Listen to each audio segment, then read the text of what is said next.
हड़ताली कैंप जो अॼु ॿियो ॾींहुं आहे। अवां हिते मुस्तक़िल 2 ॾियारनि खां वॾी तइदाद में ॻोठाणा नौजवान मौजूदु हुयो। अवां हिन एहतिजाजी बुख हड़ताली कैंप में मौक़े ते छा चवणु चाहींदा आहियो, कहिड़ा मुतालबा आहिनि?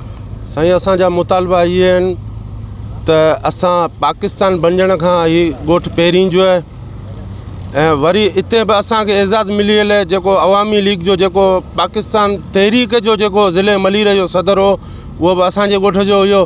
पर अफ़सोस सां पाकिस्तान आज़ादु थींदे बि कई साल गुज़री विया।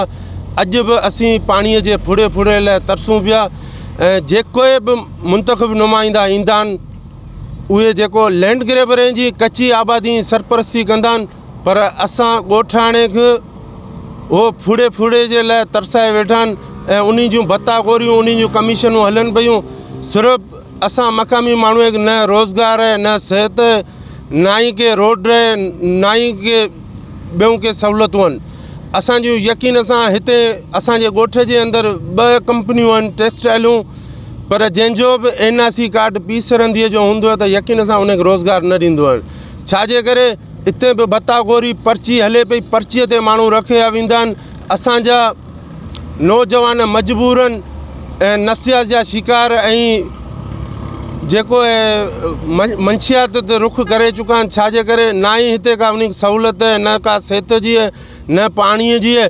पाणीअ जी पीसरंदी ॻोठ जे अंदरि वॾो इशू आहे ऐं उन खां अलावा ऐं इहा डिफेंसरी जेको ज़िला काउंसलर जी अव्हांखे ॿुधाईंदो हलां, जेको सलमान मुराद जेको हिन वक़्तु जेको डिप्टी मेयर आहे, इन जे दौर जे अंदरि 5 लख रुपए रखिया विया टेंडर त इनखे रिपेयर कयो वेंदो। पर अफ़सोस सां उन 5 लख में हे सिर्फ़ु मिसमार करे हलिया विया। उन खां पोइ अॼु बि सलमान मुराद डिप्टी मेयर आहे, पर ईअं न त आऊं पंहिंजे ॻोठनि जी नार सार लहूं। यकीन सां इहे पाकिस्तान पीपल पार्टी ॻोठनि जा ई होट खणे थी, पर न हिते MNA जो, न MPA जो, न कंहिं चेयरमैन गडाप टाउन जो चेयरमैन, चाहे UC चेयरमैन जो हिते केर बि नज़र नथो हणे। सिर्फ़ु पंहिंजे मनमानी ऐं पंहिंजे माण्हूअ खे नवाज़ण में लॻा पिया आहिनि।